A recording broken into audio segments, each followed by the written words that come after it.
Happy Saturday to channel listeners, and welcome back. It's 2021. I hope the first week is going much better for the majority of you out there. I could say that I'm looking for a refund already, but I've got some stuff to pass the time, and I've got a great family, so we'll make the most of 2021. But boy, is it off to a funky ass start. So just want to say a big hearty thank you again for last week and all you new subscribers. My Zoo Omen versus Tecton lore video was just it performed way beyond my own expectations, and I'm really appreciative of all the new subscribers out there. Thank you so much. That video really did take off. Also, I will do my best to add more to the description, adding more links. I've had lots of requests for the songs that I'm using. If it's on Spotify, we'll throw that in there. And last but not least, some of you have been trying to get a hold of me directly. I will put my email address in the description. I hope that you don't abuse it. And for those out there, I am not interested in any good time from Russia yet, okay? So please, no emails from Russia. Anyway, I will go into the what we have today. The intro. This is cheap monoblock review week, guys. I definitely wanted to go deep dive into some cheap monoblocks, and what I have for you today is the Emotiva XPA-1L. It is an AB/Class A monoblock, and I have the Red Dragon Audio M-1000 Class D monoblock.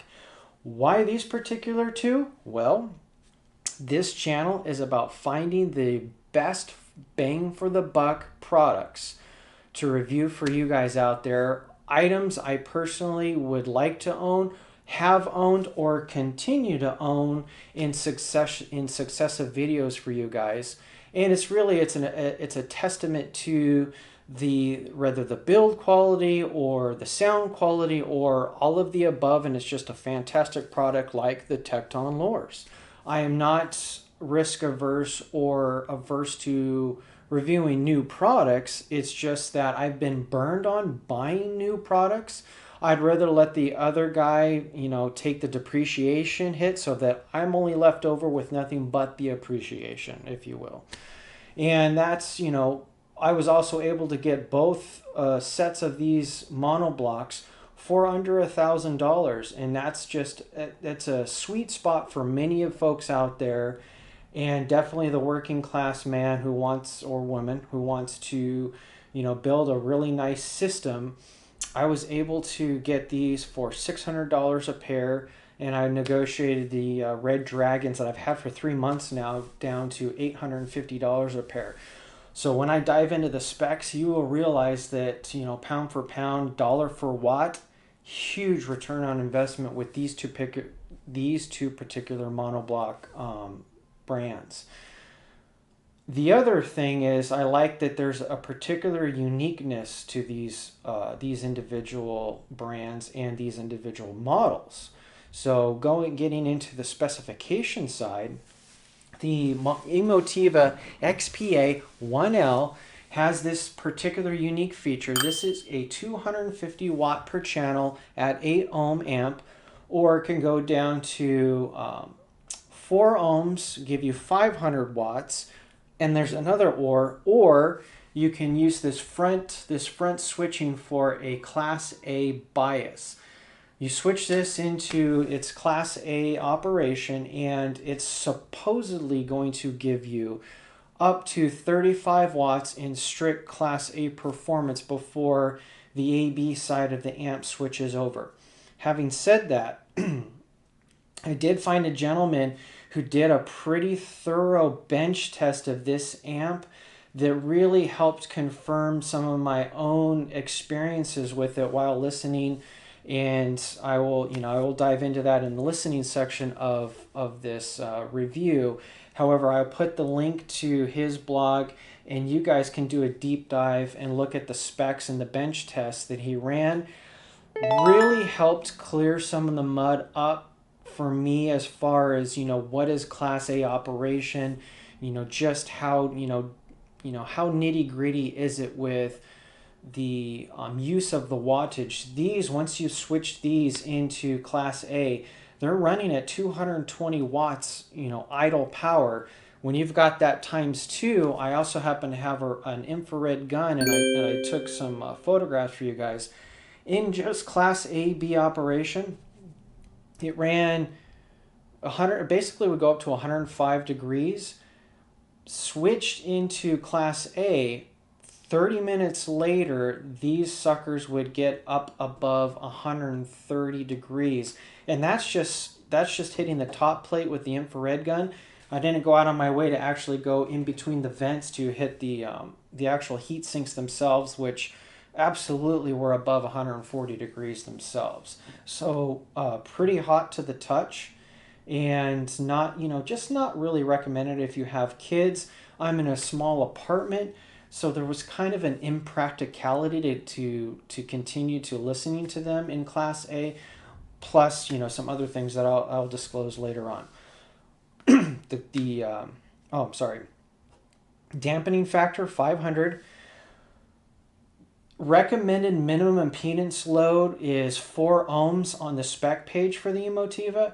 And then also per, help from that bench test, the 20 to 20K, specifications A weighted, there's a bit of a roll off at 20K. So on the spec page, it says plus minus 0.5 dB as it gets out to that 20K.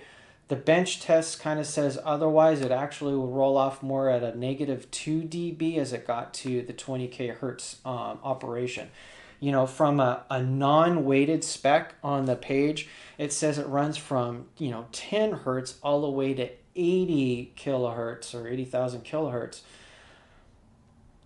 For you engineers out there, that seems like an absolutely useless spec. If it's not weighted, if it's not running, who cares if it if it can go to 80K? That just, I don't quite understand. Why would you even have that spec on your page?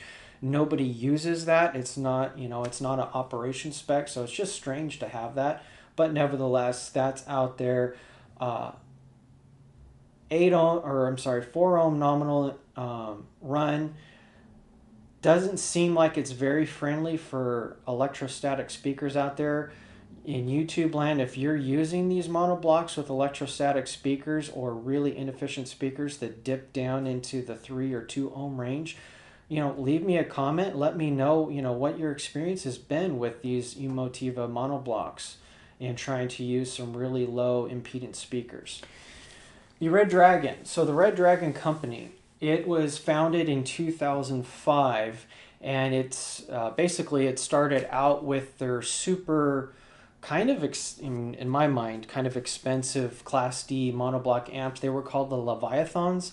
I'll put a picture for you guys. Really pretty basic case. I mean, it's a nice case. It was mostly wood with a etched or laser cut dragon in steel affixed to the top of the wood case.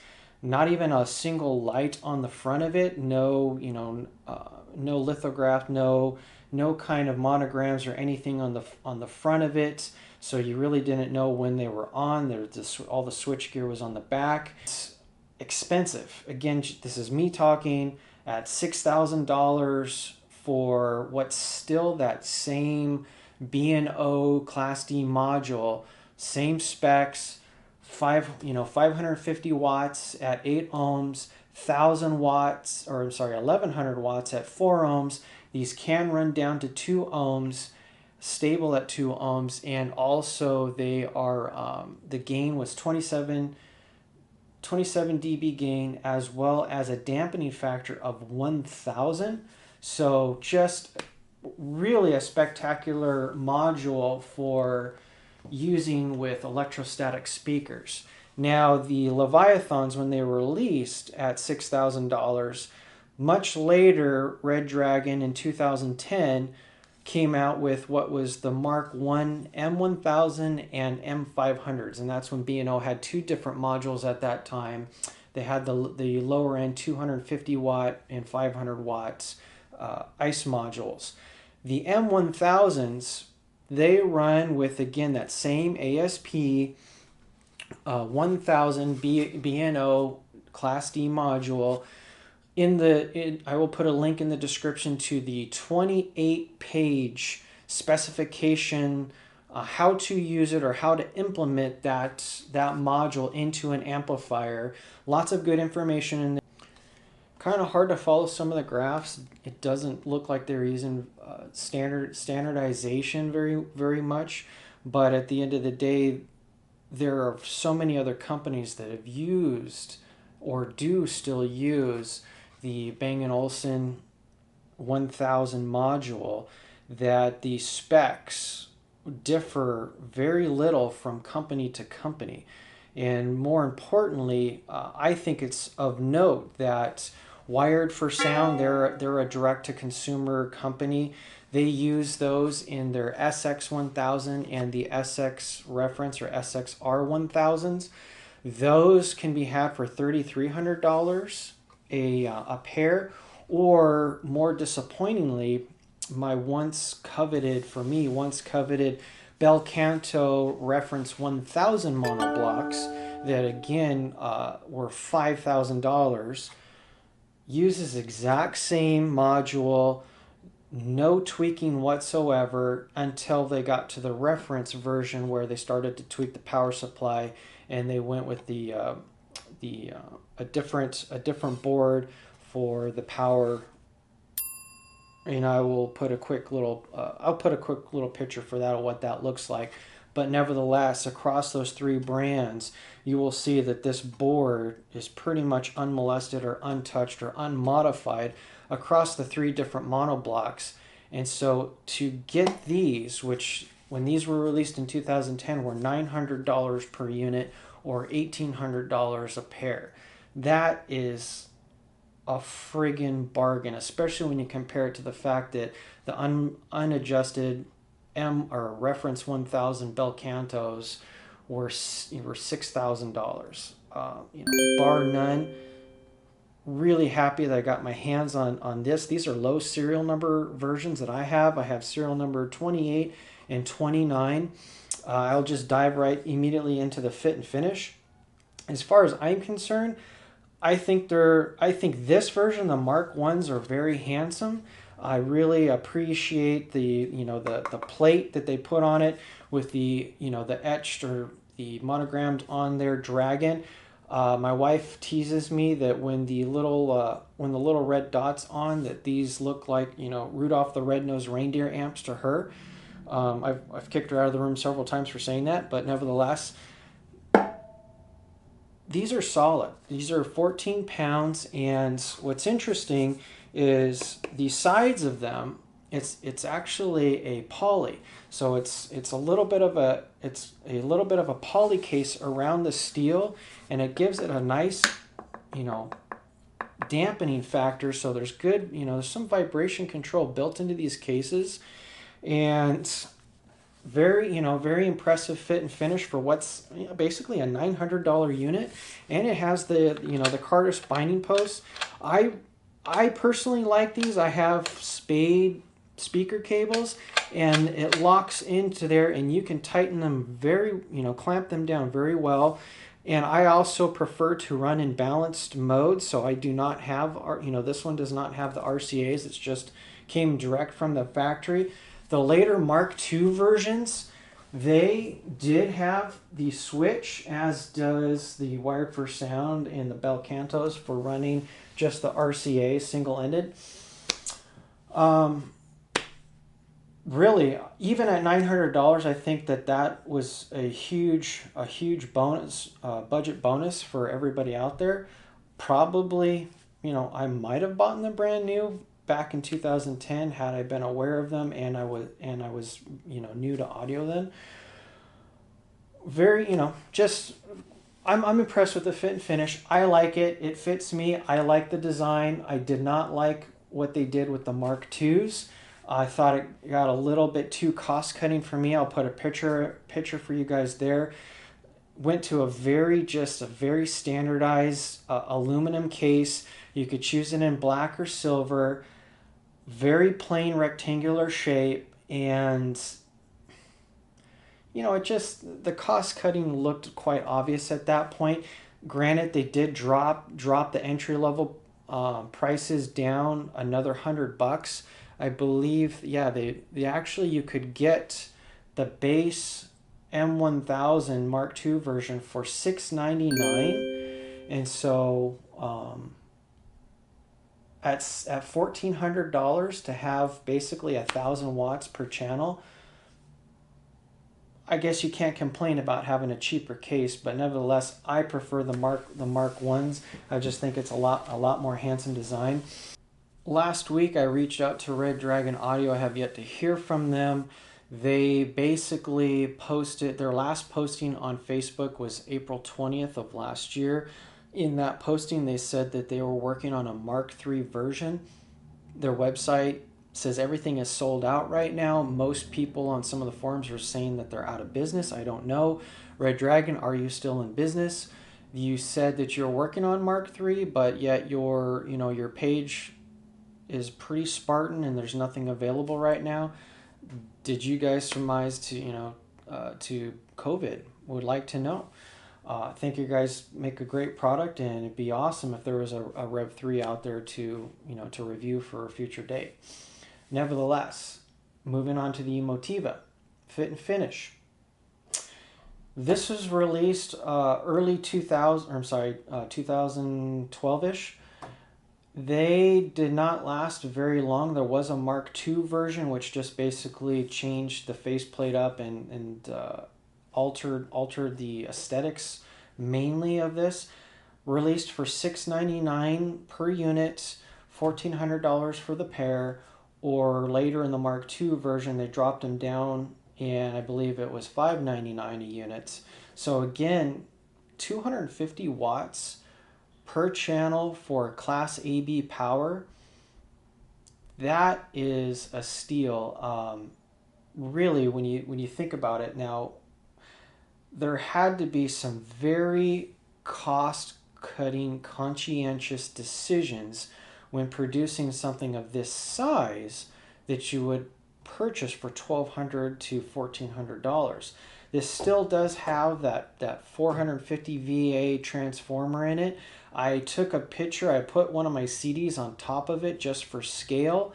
It's a beast. This thing comes in at 35 pounds. And yet, it's all really the internals, the two massive heat sinks inside, and that 450 VA toroidal transformer.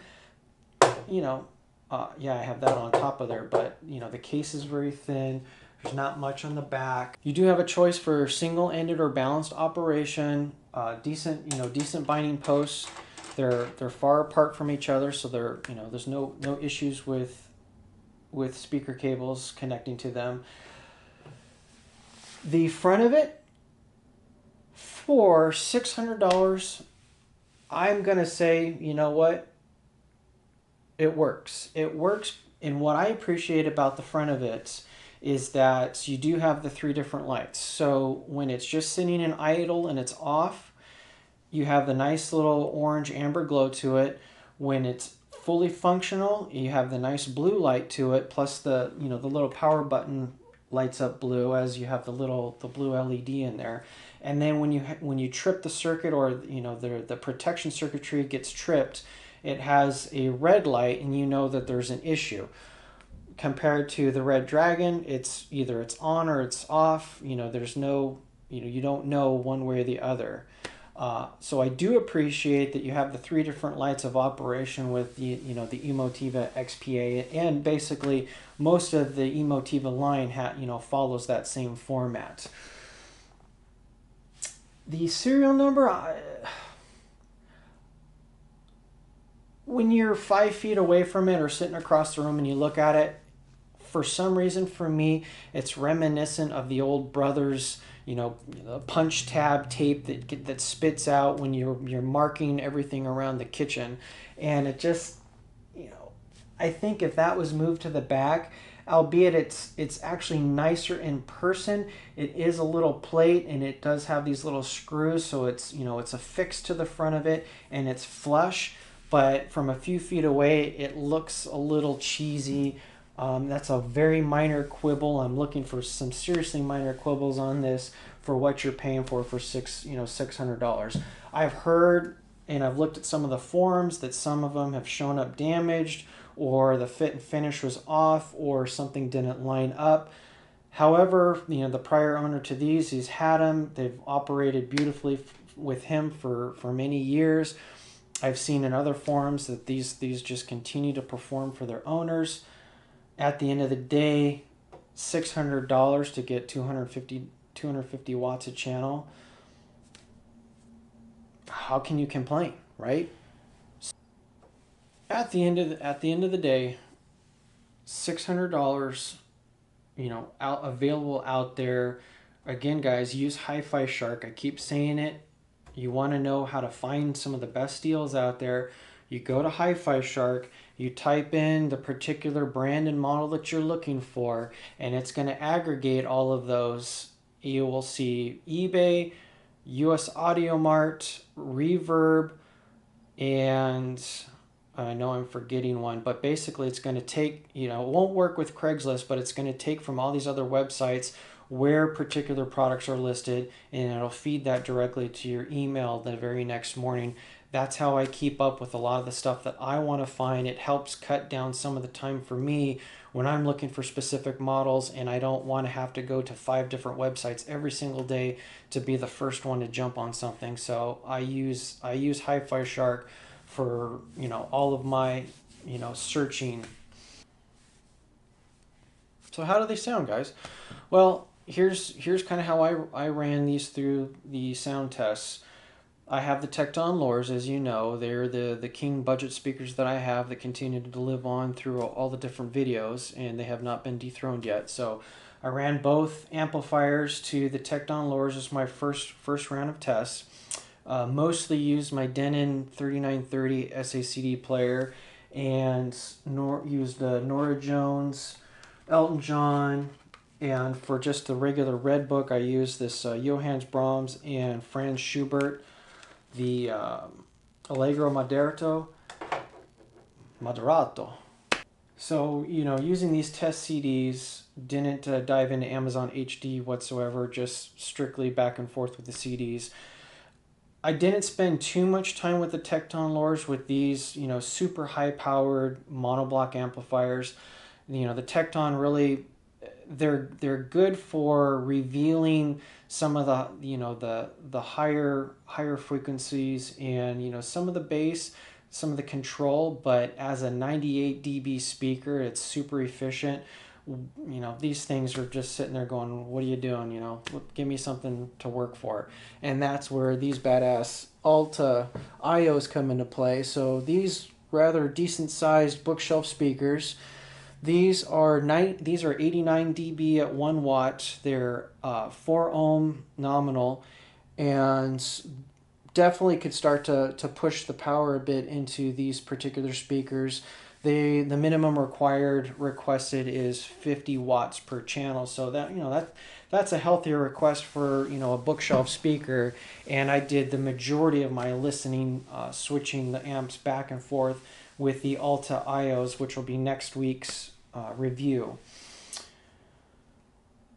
Back to that blog I had mentioned with the Emotiva. So with the Emotiva and the bench testing, I continued to start out in Class A. I just wanted to be able to see what the baseline felt like for Class A listening, and I would give it an hour, switch it back, and I have to be totally candid.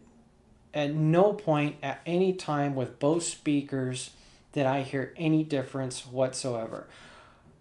I used a dB meter, and again, for me, I keep things to an 85 clip. I try not to go above 85. I'm obviously older now, and you know, my days of 100 dB listening are behind me unless it's Buckethead. Nevertheless, I keep everything as tightly close to 85 dB listening playback as possible, and we're talking, you know, the absolute top of the frequency, or crescendos, if you will. So with the Emotiva, baseline performance it's awesome. I mean, for if it were brand new now and it was still could be had for say $700 a monoblock, there is absolutely no reason to not go out and buy these again over and over and over and over. The Emotiva XPA-1L in its basic, you know, basic AB format is a phenomenal purchase. It performed flawlessly for me. I found it to be more than good enough. I don't want to say just good enough at its price point. There's no doubt that it is, you know, an exceptional performer for what you're paying for. You're not getting the fancy casework, you know, you're not getting the best in dampening, you're not getting the best in, you know, you're not getting the best core parts, caps, etc. However, for what can be found for the $600, $700, and $800 on the used market, it's unbeatable. I mean, it really is unbeatable. I haven't seen or purchased anything that has given me this level of performance at those type of price points. Again, if today this same amp were available for $700 a piece, brand new, I would highly recommend buying it. I mean, it's a fantastic performer. Sans the Class A part of it. I think that is, you know, personally, I think it's marketing bullshit. Neither speaker would reflect anything different, and there was no nuance change to me. Was it smooth? Absolutely, but both it was smooth in both A and AB. What I kind of alluded to when it comes to the heat, you know, having two amps throwing off over 130 degrees in a small room it's very impractical. I'm not one of those audiophiles that will sacrifice my system to save the planet. It's not about that. It's just that it's impractical, and there's no reason to burn the efficiency. There's no reason to lose the efficiency or burn off the, you know, the excess energy. And depending on where you live, if you lived in a state like California, you probably could see it spike you to class, what is that, the stage 4 SPG, and cost you extra kilowatts per hour. You know, that means something to some folks out there. So keep it in AB. It's a great amp. That blog that I alluded to, check out the bench test on it. While I can't say for certain that I really did hear the roll off at negative 2 dB as it approached 20 kilohertz, it's not the most revealing amp, but it is a good smooth amp for what it does. And if you certainly have speakers that are kind of on the bright side, this would be a very good pairing. So, you know, the Emotiva, I'm not going to sit there and, you know, go into all these flowery explanations. I'm not going to do any, you know, dictionary acrobatics or, you know, verbose yoga. It is what it is. It is a straightforward, great monoblock amplifier that will give you clean 250 watts per channel, and it should suffice for most people. See what I mean? My brain's not here today. My brain went on vacation and forgot to tell me. Sometimes this is how hard it is to put these together for you guys. 50% of my time goes into just researching and trying to find a product, locating a product, hoping I can get it in time and have, you know, 1 to 2 weeks with the product. The rest of the time it's struggling through piecing everything together, doing the measurements, writing the notes, and can I translate that to the camera for you guys? I am struggling today. My God. Before moving on from the Emotiva, I should give some other comparisons. I definitely want to steer clear of saying or doing the verbiage acrobatics. I'm not going to sit there and, perform Cirque du Soleil with you with a thesaurus to explain, the essence of the sound. No, really. I've had Sunfire in the past. I've had the Sunfire 300. I've had Parasounds. I had the Parasound A21. I'm thinking along those lines. So I would put this above the Sunfire 300s. I would go so far as to put this on par, level for level, with the Parasound A21.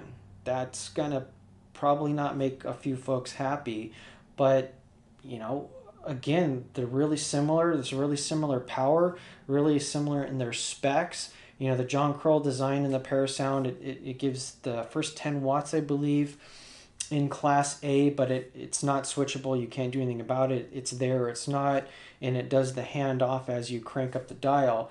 But very similarly with the power specs, sonic signature-wise, I would say that the Emotiva XP-1L is absolutely on par with the Parasound A21 while I had it in my listening room with my speakers. That's where I would place it in the echelon of all the different amps that I've owned. So I hope, that kind of helps you guys out there who are looking for, a comparative product. Now moving on to the Red Dragon Audio Monoblocks M1000. Like the Tecton Lures for me, those are going to be the amps that have to be dethroned by something truly special. Again, I've had time with Mark Levinson number 331. That was my amp for a couple of years. Really loved that amp, but at 112 pounds, that was a bitch to move and very impractical, but an awesome amp nevertheless. Without sitting here and balancing this particular amp on my head, I love the way it operates. I love that the Class D allows you to keep it on all the time, so she's warmed up all the time. I come in, I sit down, I turn the CD player on, and I'm getting what I get. Sound signature wise, I struggle only in the fact that, again, I don't want to go overboard. It, to me, performed better than the A21, the Parasound A21. To me, there's just a little bit more delicacy. To me, there was a little bit more control. Versus the Emotiva, it's kind of like, it's very close to the Zoo and the Tecton review of last week. If I have to, subscribe the difference or a percentage, it would be a percentage of maybe 5% improvement, a max of 10%. And that may be, a little bit frustrating for some out there, but it's not like, oh, wow, I didn't have that. That didn't come to me. Both amps performed flawlessly. Both sounded great with everything I had. The SACD players, the Norah Jones, I was really trying to sit there and go, oh, on this song at minute 253, no, that did not happen. The piano, little bit more. The percussion can be finicky, and I'd say that's where there was a little bit of the difference. The background, especially on Norah Jones' Come Away With Me, there was listening to the cymbals and the brushing of the cymbals. That's where that additional 5% of sound delineation came out with the Red Dragons. It was just a little bit more realistic, a little bit more detail of the percussion drums coming through, and a little bit more of the staging. But it's such a small gap. And when you think, okay, I paid $850 for this pair, $600 for that pair, is that 5 to 10% really worth it? Overall, for me, from an operation, from a efficiency standpoint, from a aesthetic standpoint, it is enough for me, and I truly appreciate these. I do wonder what the Mark III version is going to be like if they ever do come out with them. However, I will be open to finding, I am already on the hunt for the Wyred4Sound SXR version, because they do attach a different, their own in-house module for the balanced operation, where they do a little bit more filtering with the power supply. And, you know, is that going to make a difference? I'm sure on the specs, they'll show you that it makes difference on the specs page, but will it translate in your listening, the noise floor? There is no noise floor. These things are dead silent. Even in Class A, the guy's bench test did say that there was a little bit of noise at the 60 hertz because it put more pressure, or, you know, it asked more from the power supply side. With the Tectons, I didn't hear that. If I put my ears right up to the REL tweeters, I would get a little bit of hiss, but I got that from both of these.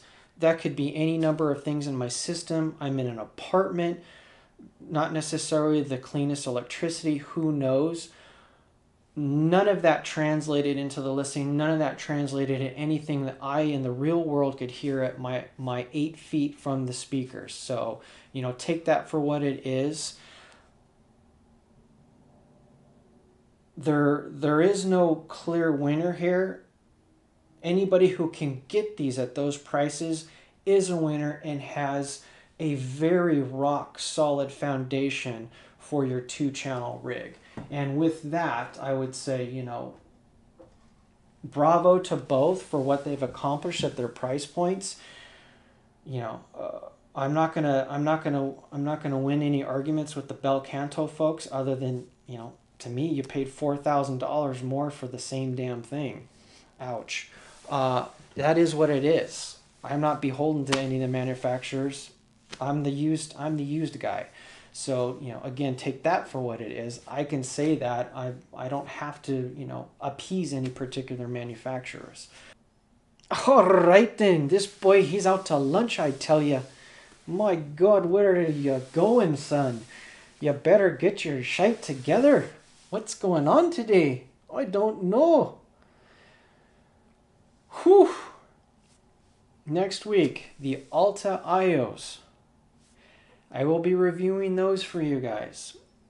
Also, I will be picking up the Mark II, a Sangria pair of Zoo Omen Dirty Weekends, so that I can begin working on part 2 of the whole Tecton versus Zoo you know, series, if you will. I think that that's been fun, and I want to continue with that. I will continue to find more Tectons when I can, and more Zoos, just to move up in the ranks of those 2 particular products, because they're near and dear to me. Some of my favorite speakers out there.